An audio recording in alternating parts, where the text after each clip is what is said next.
Don't forget to like and subscribe. Hi guys, so this is the episode 11 of our HTML4 tutorial in Tagalog and English. And this video will be tackling about semantic versus non-semantic in HTML. So, ano nga ba ang semantic at saka hindi semantic sa HTML? So, what I have here is an explanation by simrush.com, the differences between semantic and non-semantic. So as you can see in our code, we are using debs, ito debs, deb, deb, deb, and so we are using non-semantic. Aside from deb, there are header, nav, main article figure aside, section and footer na elements galing sa HTML. So, paano ba i-apply ang semantic HTML sa page natin? So let's open up our VS Code and then let's just uh, open the preview by pressing or holding Control Shift D, and then let's put this from the right side, and then let's delete the content in here. So the style as well. So ano ba ang structure ng page sa isang structure sa isang page. So, basically, we have a nav or we can have the header first. So, but mostly sa mga page like kaya ng landing page is nauuna uh, yung navigation which is the nav. Try natin i-search sa internet kung may example ba na landing page.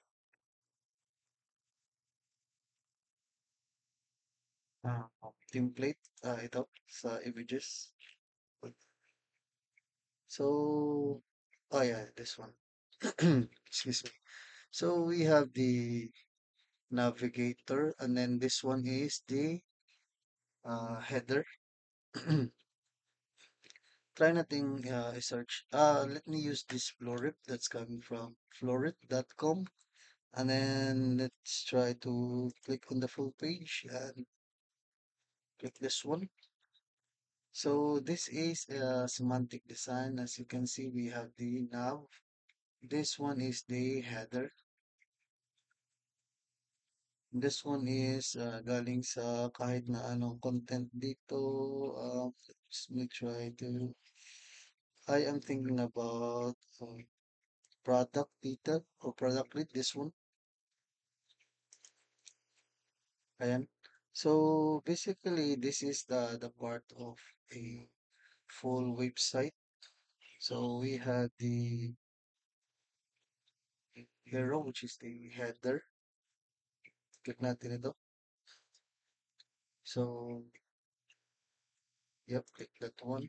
So we have the navigation, we have the hero, we have the header. This one's the header, and my call to action. Yan.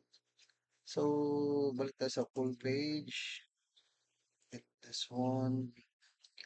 Yan. So, may mga products sila dito. At saka footer. Ito yung footer. Try natin i-search yung footer. Itong footer. Yan. Yan. Maraming klase ang footer na nandito sa page nila. And the best part of that is we can see the code. But this code it's coming from uh, the design is coming from Tailwind CSS. As you can see, they have the the class names that's been already designed by Tailwind. We have the semantic element in here, which is the footer. Try natin sa hero. Open natin yung code. As you can see, we have the header, we have the nav. Ayan. So, yan yung semantic design na galing sa sa example na ito. So we have the nav, we have the main, we have the header as you can see here. So ganun yung pag-design ng isang website by using the semantic HTML, but mostly sa mga website na gamit ng landing page, kaya ng landing page is they are using semantic HTML. And some of the website kaya ng web app is not using non-semantic I mean, it's not using semantic HTML. Yun yung pagkakaiba ng uh, semantic versus non-semantic.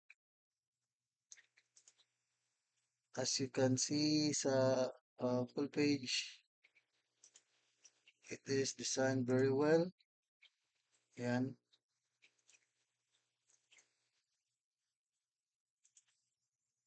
Um, I think that's the part that uh,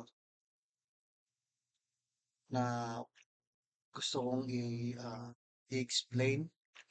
But we can see this in action as well. So we are putting here nav for our nav elements, and then we can try to add image here, and then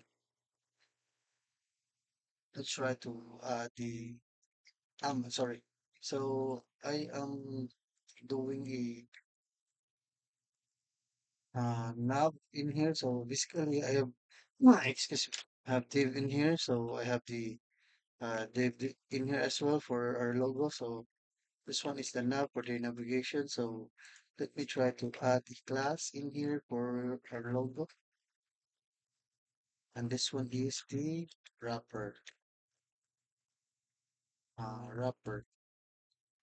And then this one is our nav. So let me try to put some links in here.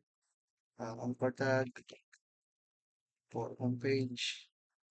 And this one is for about page. This one is for try to put the products in here. This one is for um, contact us page. So we have a bunch of links in here. Let me try to search for a logo. Let me just grab this one for our logo. So we have the image in here, image element in here. So the source is the um this one. So let me just try to shrink the logo. Height of 40, I think. It's too small. So let me just change it to 200. It's too big. 100 is too big. How about 80, 40, 30? I think 40, it's fine. 40, it's fine. What I'm gonna do with the wrapper is I'm gonna uh, switch to inline this one. Gonna inline that design. So let's add some style and then selecting class of wrapper. And then the display will be flex. Ayan. Tapos, i-align lang natin yung item into center para center yung ilan item center. So, basically, why it's not centered. Let me try to update in here. So, what happened was,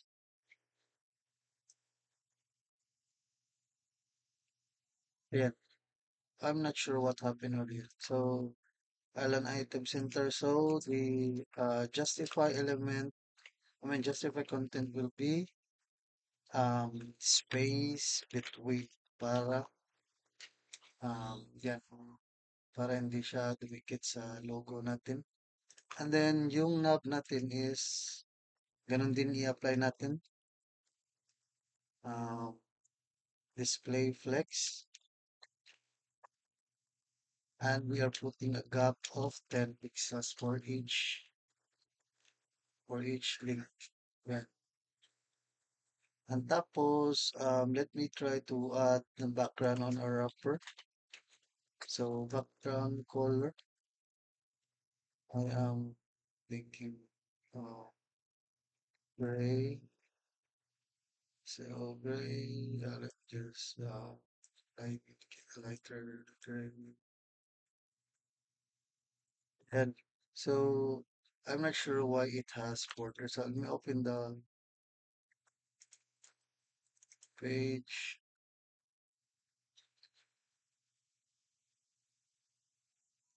So as we can see, we have a padding. So let me just fix that right away.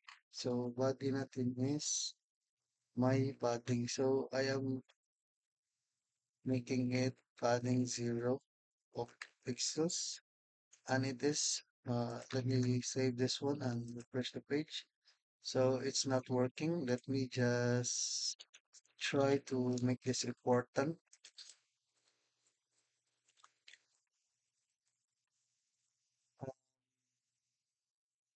I don't know what happened in here, but we already fixed um, the padding. So let me try to add margin of 0 sa body natin. Open lang yung page. Ayan. So, fix na yan. So, margin of 0 and padding of 0 sa body natin para hindi siya magbigay ng padding. So, on the wrapper, I will keep the wrapper of a padding of 10 pixels. Save natin. Tapos, check natin sa page. Yan. So, as you can see, may padding na siya inside. So, I think that's basically it for the demonstration of semantic HTML. So, we are using nav in here. So, we can use the footer element as well for the footer, and we can have the header.